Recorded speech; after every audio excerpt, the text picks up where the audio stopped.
ពងទាក្លុកជៀនស្រូបទឹកតាហ៊ូតាមបែបអ៊ីស្វងសាឡាបឋមព្រែកលៀបតែប្រហែលរយៈនេះគឺអត់ផុតទេនៅក្នុង TikTok បែបពងទាស្រូបទឹកតាហ៊ូរបស់អ៊ីស្វងនឹងអូតូណេក៏ឃើញដែរល្បីខ្លាំងមែនទែនគេថាឆ្ងាញ់អញ្ចឹងណាចឹងថ្ងៃនេះខ្ញុំមកសាកធ្វើតើឆ្ងាញ់ដូចអ្វីដែលគេនិយាយមែនអត់ចឹងខ្ញុំត្រូវការពងទាពីរគ្រាប់ប៉ុន្តែដោយសារតែពងទាគឺខ្ញុំអត់មានទេខ្ញុំដាក់ពងមាន់ជំនួសវិញអញ្ចឹងណាបងប្អូនហើយអត់ប្រើគ្រឿងអីទេក្លុកចឹងមកហើយនៅពេលដែលជៀនគឺយើងជៀនជាមួយនឹងប៊ឺដោយសារតែពេលដែលយើងជៀនជាមួយនឹងប៊ឺវាឈ្ងុយហើយឆ្ងាញ់ជាងពេលដែលយើងជៀនជាមួយនឹងប្រេងឥឡូវពងទាខ្ញុំដាច់មកកណាតែជៀនអត់សូវស្អាតដូចអ៊ីស្វងទេសម្រាប់ទឹកតាហ៊ូវិញមានឈ្មោះថាទឹកតាហ៊ូមែនប៉ុន្តែមានសារធាតុតាហ៊ូនៅក្នុងនោះទេគឺយើងប្រើទឹកដោះគោខាប់ជំនួសវិញណាហើយគ្រឿងផ្សំមានដូចនៅក្នុងវីដេអូនឹងចឹងព្រោះដោយសារតែខ្ញុំបញ្ចូលសម្លេងអត់តាន់ទេហើយខ្ញុំសូមបញ្ជាក់ណាគឺគេដាក់ម្ទេសខៀវអីទេតែដោយសារតែខ្ញុំអត់មានម្ទេសក្រហមគ្រប់គ្រាន់គឺខ្ញុំដាក់ម្ទេសខៀវជំនួសហើយស្លឹកក្រូចសើចក៏គេដាក់ដែរតែដោយសារតែខ្ញុំចូលចិត្តក្លិនឈ្ងុយហើយទឹកម្ទេសហ្នឹងគឺខ្ញុំដាក់ដើម្បីយកពណ៌ទេបងប្អូនព្រោះដោយសារឃើញស្លេកពេកក៏ចឹងបងប្អូនអាចធ្វើទៅតាមខ្ញុំក៏បានអាចធ្វើ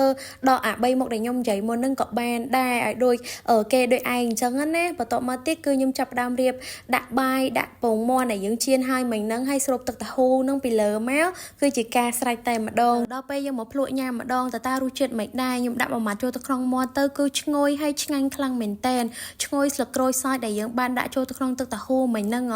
ហើយឈ្ងុយប៊ឺនៅក្នុងពងមាន់ជៀននឹងទៀតអូច្បល់ចូលគ្នាទៅរសជាតិឆ្ងាញ់ខ្លាំងមែនតែនហើយអត់តលាន់នេះអ្នកទាំងគ្នារសជាតិវាជូរហឹរប្រៃផ្អែមចូលទៅក្នុងនឹងជាមួយគ្នាហ្មងសម្រាប់បងដែលព្រលឹមឡើងក៏អត់ដឹងថាញ៉ាំអីពេលទៅធ្វើការទៅរៀនទៅសូត្រអីចឹងគឺអាចធ្វើមួយមុខនេះញ៉ាំបានចំណាយលុយតិចហើយប្ររយៈពេលតិចទៀតក្នុងខែដាច់លុយអីហ្នឹងអត់ដឹងធ្វើអីញ៉ាំគឺអាចធ្វើជាមួយនឹងពងទាជៀនស្រូបទឹកតាហ៊ូនេះបាន